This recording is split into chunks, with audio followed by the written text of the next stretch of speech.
lost in code. Who is Kovich? What's his tale? Untwist the thread from the dark where he was made out of time.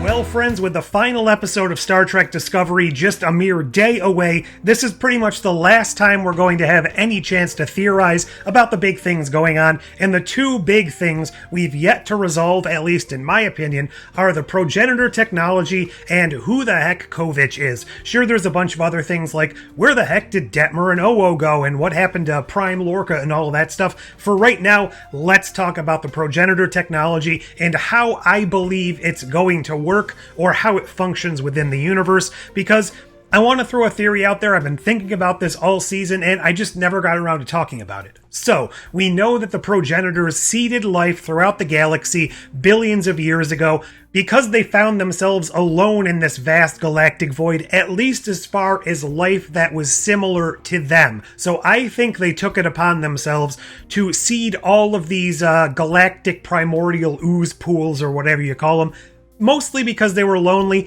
maybe a little bit vain, but they had to do this in a manner that would be long-lasting and impactful by leaving their genetic traces, or this hidden code within the genetic structure of all these disparate groups, so that eventually we would have to come together, work together, and learn of this grand ancestry. How did this technology work? I think it worked in a couple different ways, but I think the primary engine, or the way that it functioned, was it required life to create other life. It's kind of like the whole grand conservation thing where you can't destroy, so you just kind of transfer from one state to another. So in order to create this life, they sacrificed their own life to power this machine. This will serve the story in a couple different ways. One, it will show that all of these big evil people out there who want to use this technology to do all the worst things and conquer everybody and all of that stuff, it's not going to work because it requires a noble sacrifice of yourself in order to seed that life. So in order to create new life, you have to destroy yourself, and the progenitors did this in a more noble type of way. This will also possibly tie into the Locke and Mull storyline. In order to bring him back to life, she'll have to maybe make that call to sacrifice herself, kind of Romeo and Julieting it, or alternatively, Book will step in and sacrifice himself, or he'll sacrifice his life to bring back Quajon. All of these things, not entirely certain where they're going with this, but I definitely think it's going to require a trade-off of life in order for this technology to work, thus rendering it more or less incompatible with the despots and the evil people out there. I also think this is where they may try to tie in the changelings, potentially. Now, I know we don't have all that much time left in the season, but if there's one thing Picard has shown us, it's they will just shoehorn a couple things together right at the very end, like the supervisors and the travelers. So I think they're willing to do something similar here by showing us that the progenitors kind of broke into two factions. The nobler ones who sacrificed themselves to create life across the galaxy, and the ones that were more self-centered and a little bit more rigid. Those moved off and eventually evolved into the Founders, the Changelings, and they created their little shadow empire over there in the Dominion space of the Gamma Quadrant. They could also tie in all sorts of other groups like the Preservers, the Iconians, and all of that stuff. I really hope they don't tie all this stuff into one storyline, because I very much like these grand mysteries in Star Trek being unresolved. I don't want to know where the Borg came from. I don't necessarily want to even know what the Iconians look like. All of these things feel a lot better without explanation, and we've already gone and explained and shown the Breen this season. Granted, there's always retcons available there because we've only seen 2 Breen unmasked, and both of those were of the same royal bloodline, if they even have blood as Breen, so we could always retcon away that this is only a small fraction of the Breen that look that way.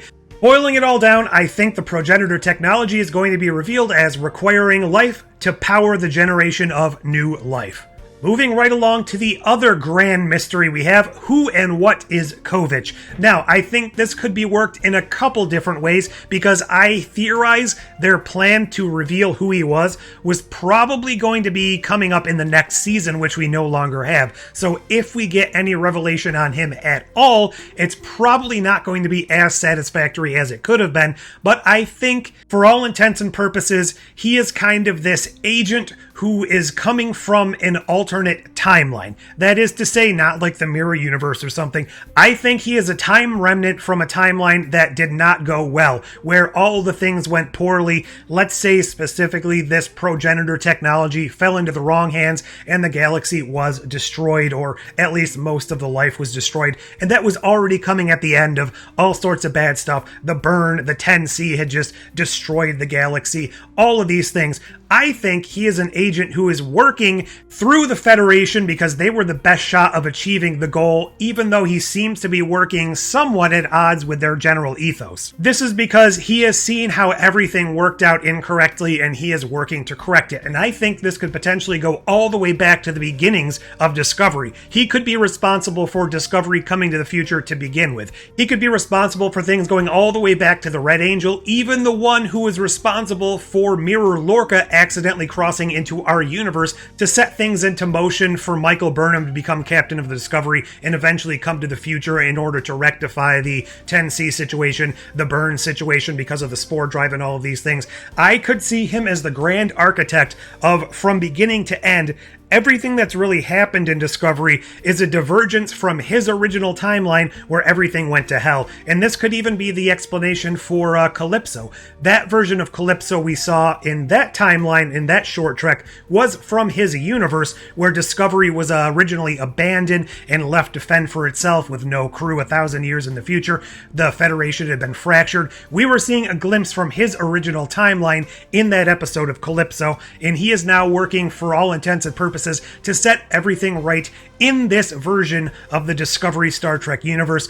Whether or not this will be the original timeline, I think it will be shown to be kind of a divergent timeline because of his meddling. It'll be a secondary mirror universe or something. Heck, he could also be the one responsible for why the mirror universe and our universe diverged, because after he brought Discovery into the future, it was no longer the prime timeline and no longer officially connected to that mirror universe. Maybe he's working with Carl. He seems like he has that similar sort of mindset and sensibilities about him. Maybe Carl was one of the last things alive in that doomed universe, so he used him to hop back and set things right.